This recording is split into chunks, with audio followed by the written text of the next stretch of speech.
Hey, Oliver, welcome to the show. Thanks. Thanks for having me, Jason. Happy to be here with you. Yeah, I'm excited to have you on. Tell us who you are, what you do. Sure. So with my wife, we run an agency called Bridge Media. We've been around for about 22 years, 23 years. Although a lot of the time beginning, it was mainly just me as a consultant. That's who Bridge Media was. And then my wife did some marketing courses, and then she started offering some services under a company, but she was basically freelancing as well. And I would say about maybe 6 years ago, we kind of got serious about it, and we started actually growing out a team and offering services that didn't just depend on us. So it's been an interesting transition and a learning experience. What what was the shift that you wanted to start bringing on like more people outside of you two? Sure. I would say we started off thinking, hey, let's do our own thing so we can have more time, right? How'd that work out for you? Exactly. So we don't have to do the 9 to 5. And kind of had this idea that, you know what, if we're Well, able to be on our own, we'll be more flexible with our schedules. We'll be able to decide when we want to work. yeah. And then you realize that works, but you've got to be really, really also, there's two parts of it, right? There's what you want to do with your time, and then your clients, right? What are they expecting as services, and how much time do you have to deliver? And that kind of also puts a constraint a little bit on where your schedule. So having extra people, the idea was, well, we got a ton of work. Maybe we can bring in some people and they can help out. We'll tell them what to do, and they'll do some of the work, and then I'll again free up time for us. So yeah, Well, it's kind of partly true, right? When yes, when we start an agency or a business, we're like, yeah, I don't want a 9 to 5 job, which is totally true. You have a 24/7 job. yeah, exactly. Yeah, exactly. Entrepreneurs are the ones who trade the 9 to 5 to 40 hours a week to 80 hour a week, Doesn't make and we much think it's sense, freedom. right? Not in the beginning, right? Like No, I think everyone thinks that. They yeah, go, I want to create a business, so I have freedom, I can do whatever I want. But yes, you know, in the very beginning, you're that operator, and as an operator, the business owns you.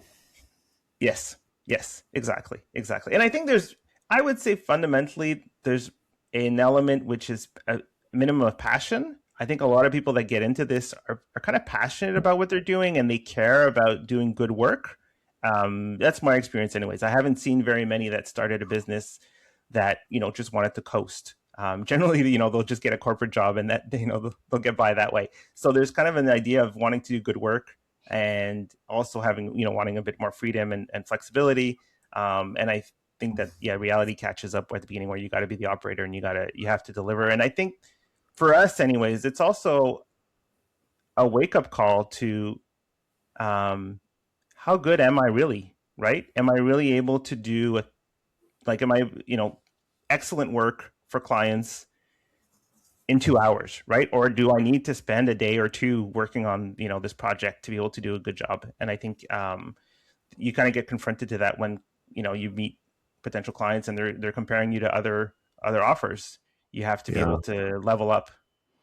Yeah, I always found in the very beginning, or even for a while, right? I would focus on sales and then operations would suffer. I would focus on Hmm. operations and sales would suffer. And it was just a roller coaster ride where a lot of times I wanted to get off. And I thought the only way off, and I'll be curious when you started bringing on people, Hmm. did you think bringing on people and managing them that would give you back your time? We did.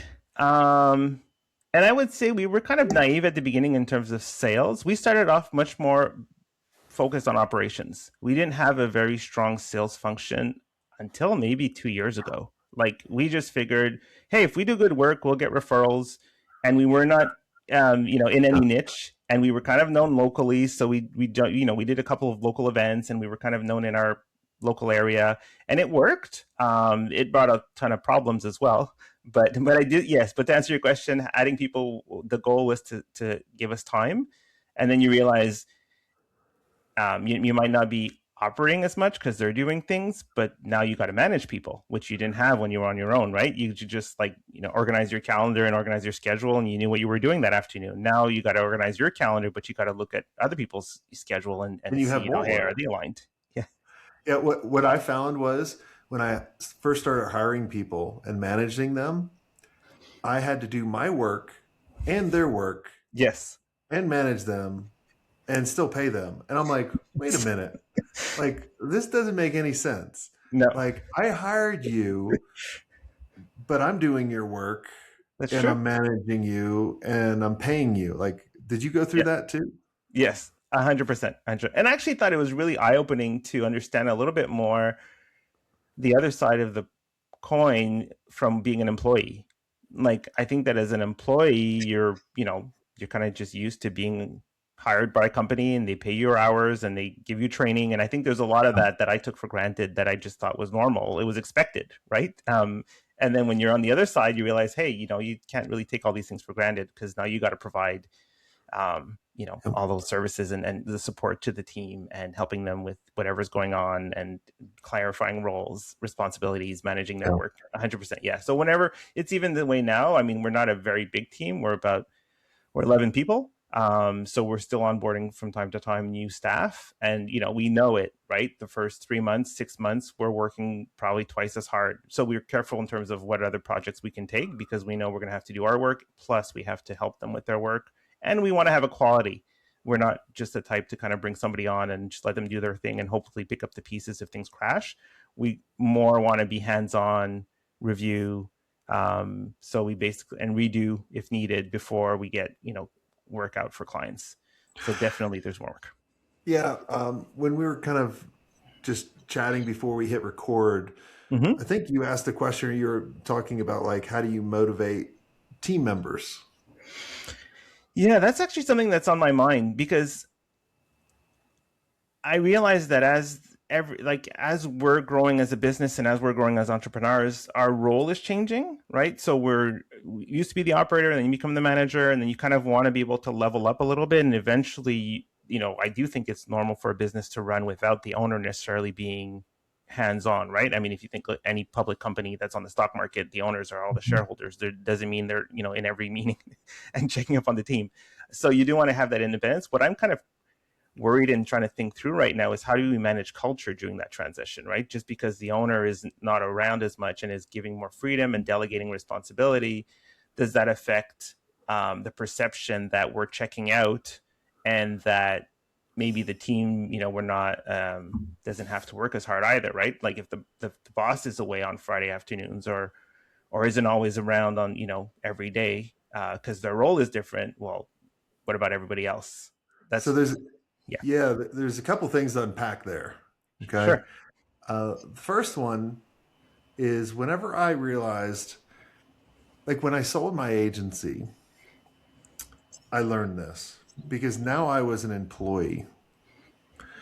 And I realized that the right team members, you will never have to motivate, Mm-hmm. but you'll worry about demotivating them. And so I remember going to the CEO, and I had this great idea around social CRM and all this kind of really cool stuff, and just totally dream squashed the idea. So I was demotivated. And I from get it. then, I was the worst team member ever because I was like, screw you. Yeah. Like, that was just an asshole move. And, I was totally motivated. But then I learned from that, looking back, if you hire the right people, all you have to do is worry about demotivating them. The other part is when you're the operator, you're working 80 hours a week. When you're the manager, you're working 100 hours a week. And you have to quickly get out of that manager stage and Mm-hmm. get to an architect stage. This is the only way that you can start reducing your hours is you have to start installing systems or layers in place when hiring the right people that can manage themselves, Mm-hmm. that they can follow a system that doesn't require you as the bottleneck. Yeah. Because you as the bottleneck will just keep adding the hours. But then there's a mental shift that happens, right? Where you're used to working 80, 100-hour weeks, and then you start feeling bad. You think your effort that you put in or the amount of time you put in is your effort and your contribution to the company, but you have to realize it's not. Because when you get to the architect level, then it should go back down to 40. Mm-hmm. And when you get to the CEO level, and this is the big mind, shit that was going on in my mind where to do a CEO stuff, it really is only 20 hours a week. And then you start feeling bad. Yeah. Like I say that to Yeah. everyone listening, I want that CEO, right? Like I want to get 20 hours. But then you literally start feeling bad and you Yeah. start self-sabotaging stuff. Yes. Yes. And it's kind of like this rubber band effect, I call it, where you're like, well, I want to feel significance. I want to contribute. I go into a creative meeting. I'm going to do it my way. But then psychologically, you demotivate people because you took their responsibility away. Mm-hmm. And then the agency goes back down, That's true. right? Like it's just, Yeah. that's kind of the evolution that we have to think about. And right. And that's why, shameless plug. That's why, I developed this book, Operator to Owner, to kind of help people with that shift. Yes.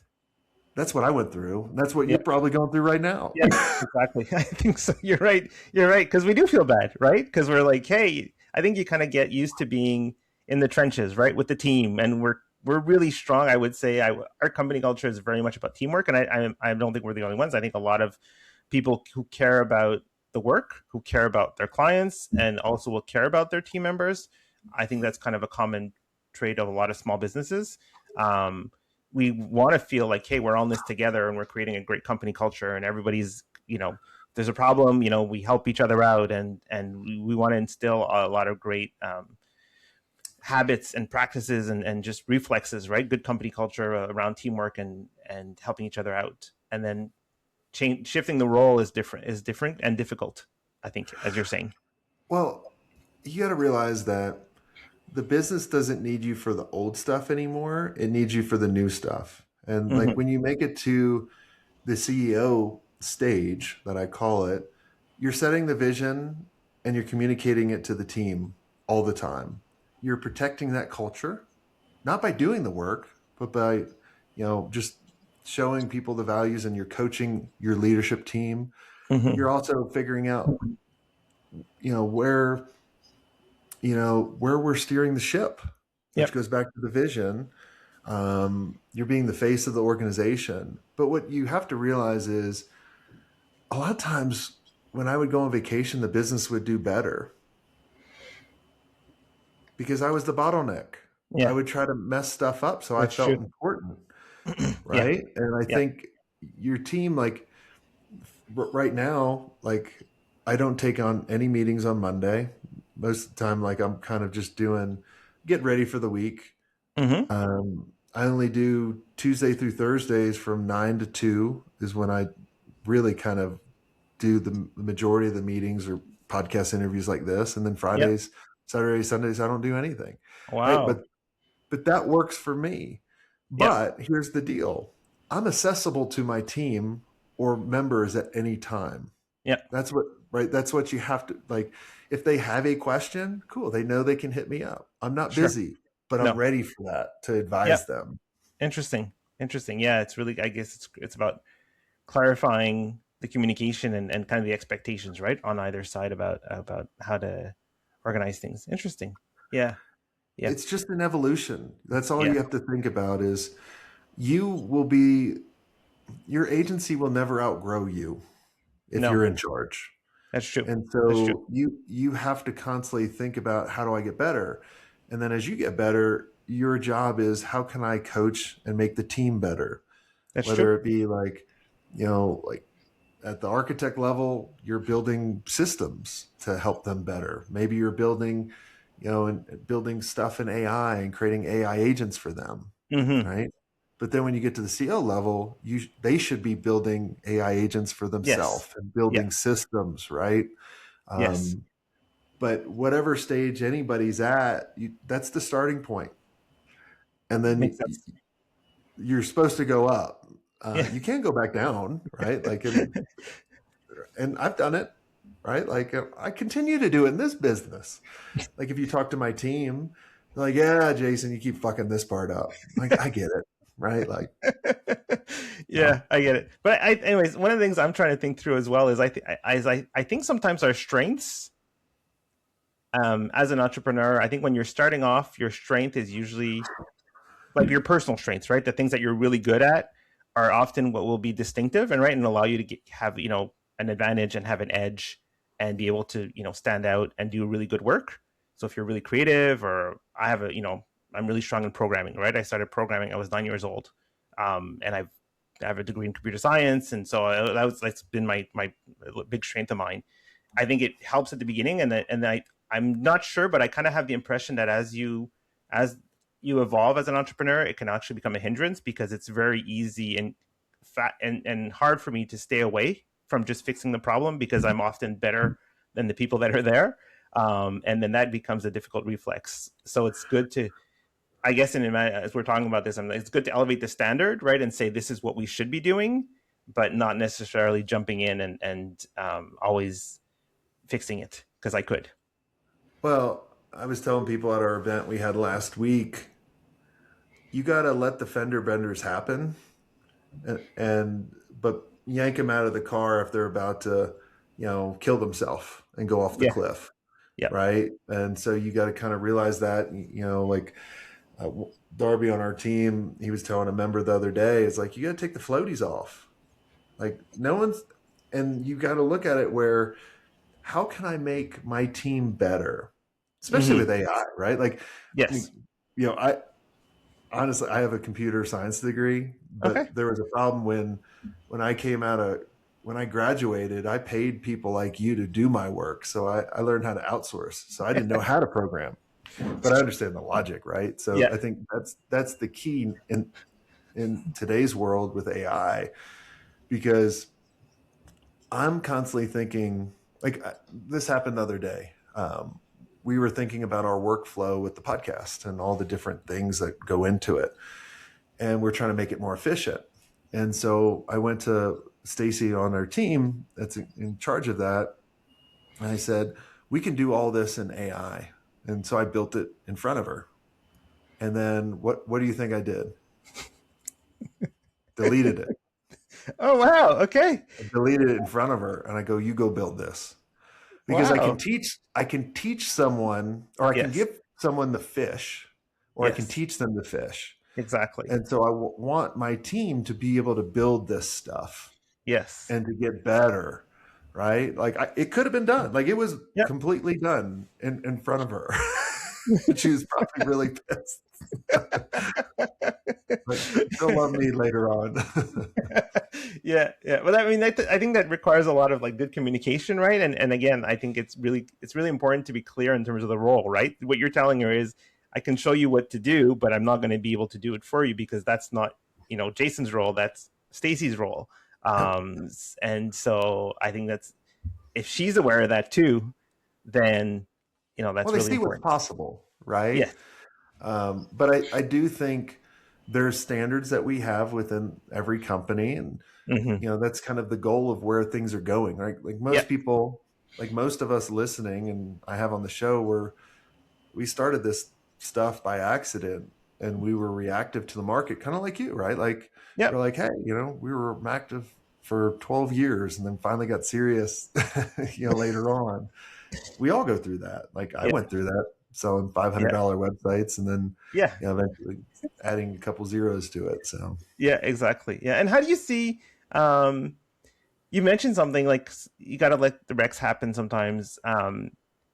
How, and I think that is something we're kind of paranoid about. We're paranoid about our clients not being happy, and we're a little bit, when you're a small business, like, your reputation counts, and contracts are hard to come by, and we're really feel a very strong sense of responsibility towards our clients that are entrusting us and asking us to do work.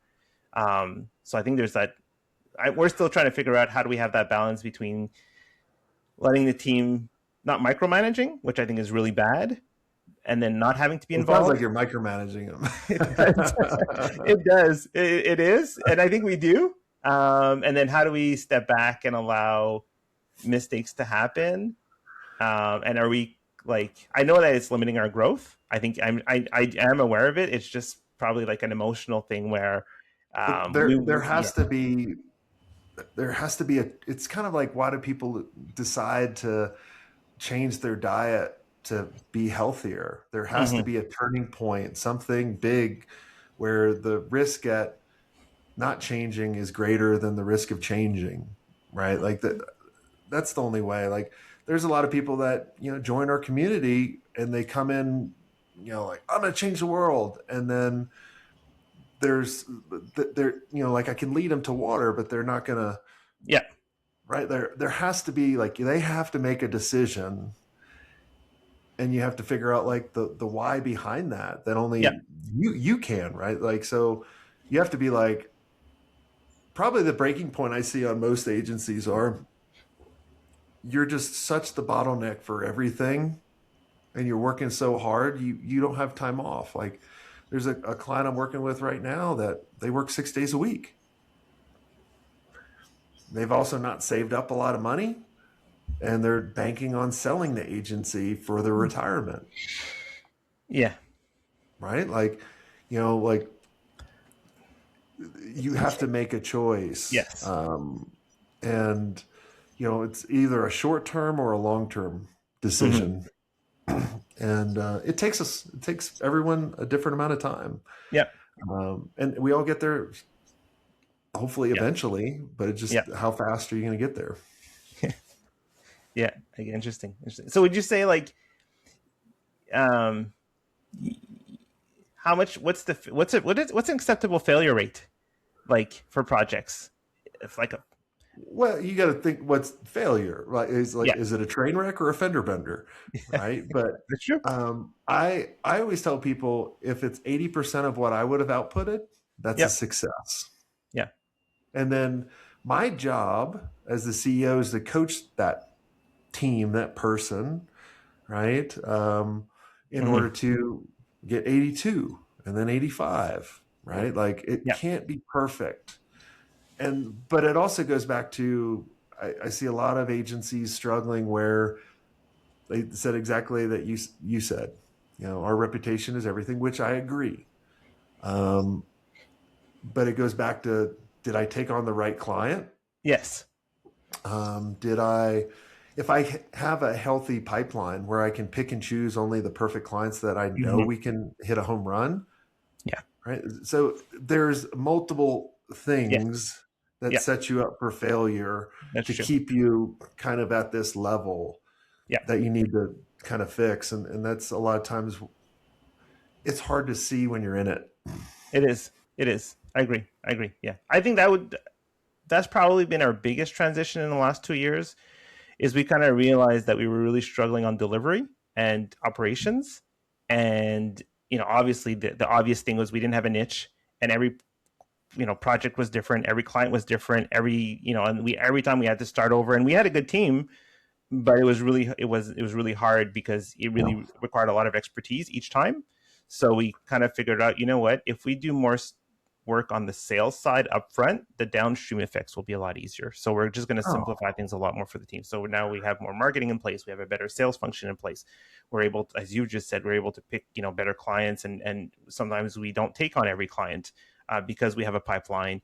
And because of that, the projects that come in, are kind of tend to be well adapted to what the team could deliver, which means we don't have to be in there as much helping them out, or doesn't they don't need as much expertise because it's more similar from one project to the next. So I think if you're just relying on referrals and word of mouth, that feels good, but I think it can actually be, you don't always see it, but there's that really difficult effects because, anyways, from my experience, often the people who start the agency are often the best at the work, and you're yep, kind of creating a system where it works for you but it doesn't work for anybody else, and it becomes a trap.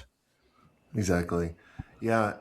You got to realize too, is today is the day that you'll be the worst that you've ever been, right? Especially if you hire the right people, where you they're they have the core values, of the values where they want to learn every day and they want to get Mm-hmm. better, share success and share failures and all that kind of stuff. It's kind of the same thing when you look at AI. Like AI is the worst it will ever be right at this moment, and it will just keep getting better unless you're Claude, because Claude this week sucked. I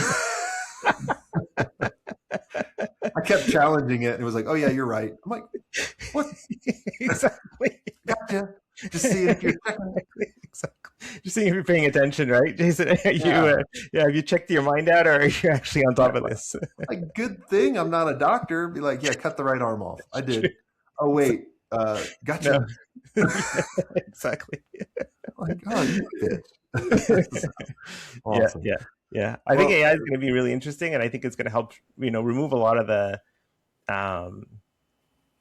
a lot of the menial work and allow us to focus more on strategy and on actual understanding client needs. And I think, anyways, yeah, I'm really looking forward to your book coming out because I think it's going to be really helpful to help with that mind shift change as yeah. entrepreneurs grow. It's it's tough. I mean, but it's an evolution, and you have to have that kind of that mindset where I do want to get better versus there's some people that just want to coast.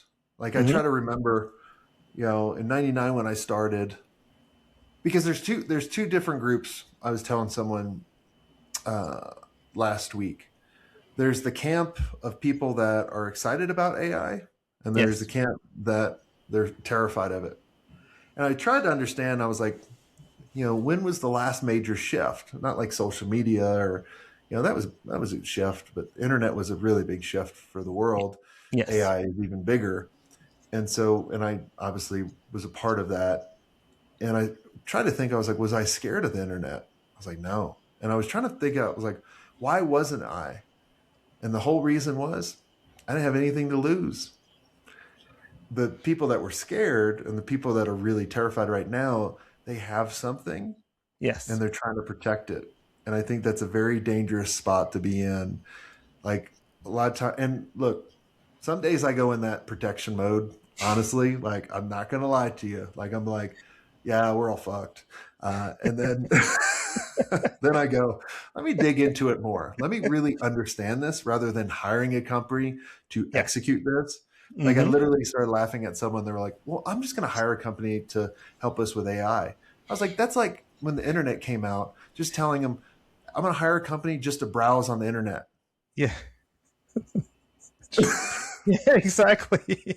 Yeah. Yeah. That doesn't Yeah. make any sense. No, it doesn't. It doesn't. 100%. Yeah. Exactly. Or like having your And the more I secretary, understood it, write your emails yeah, for you. Like, yeah.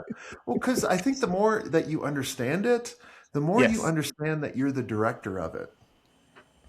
And then the amazing gift it can give your agency if you do it the right way. But that's just my view. No, Could be I wrong. agree. I agree.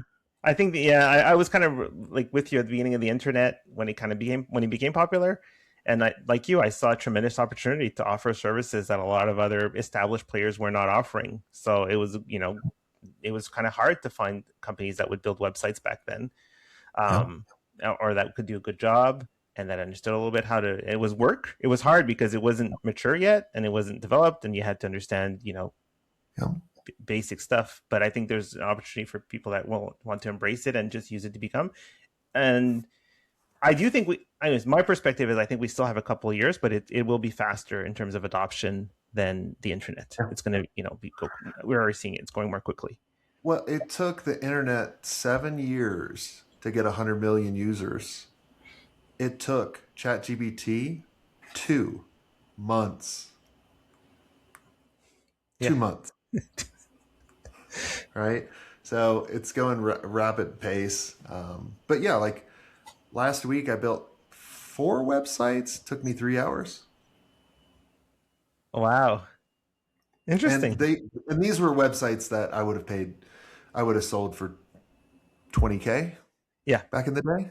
right? Like, and we did websites for, we didn't do a 20K website for LegalZoom or Hitachi or Lotus, and those were hundreds of thousands. But Yes. like I could do those sites Yeah. pretty quick. It's Pretty quick. Yeah. unbelievable. No, Yeah. exactly. Yeah. Yeah. So, I think what it doesn't require is, I was talking to somebody, but I think what it doesn't take away is the expertise I think that we have, and I don't think well, it's there yet. And I think that's going to be hard to match. I mean, I know AI is right now we don't know where it's going to end. Right? Is it going to know everything and be able to do everything eventually? But the hope, our last hope, I think is just going to be at least the data we have that AI agents might not have, because I kind of feel like a lot of the content is generic, right? The AI right now is scanning the internet and knows everything just like a search engine yeah, would, and is able to read Reddit forums and come up with a bunch of information in a way that's really easy for people to use, which is great, and it's able to, knows programming, it's able to adjust. but I do think there's information it doesn't have, which is a lot. And you can tell if you give it a good context, you get much better results than if you give it, hey, build me a business plan with no context. It'll give you something really You, generic and vanilla. you nailed it. You nailed it on the head. And what I didn't tell any of you about the 3 hours to do these websites was how much I trained it and all the context. And really, we built an AI operating system for our business that took a while, but now I can spin it up, right? And so that's the big difference, because we all have the same tools, but we have different data, and Yes. right. And so that's what really I want people to understand, because I look at it as, there's kind of 3 layers when you're building this AI operating system. One is the context, one is the workflow, and one is the decision layer, right? And um, when you get all those, that's when you can really deliver more efficiently, be more profitable, and create the amazing stuff that you would normally, but at Mm-hmm. a rapid pace. And that's what, people are just going to, chat gbt and with no context. Yeah, you're going to No. get complete garbage. And you Yeah. would do that the same with a team member that you just hired. Yes. It's the same thing. You got to give it the data, the training, the skills, all that kind of stuff. But if you're able to do that, that's when the real cool stuff That's when it happening. comes. but Yeah. but cool. Well, thanks so much, Oliver, for coming on, being transparent with us, and sharing your story. It's always fun to chat with people like you to do that, and for everyone that really is wants to kind of elevate or evolve their role. We do have the book Operator to Owner coming out. You can go to operator to owner evolution.com. Go get your copy. And until next time, have a swank day.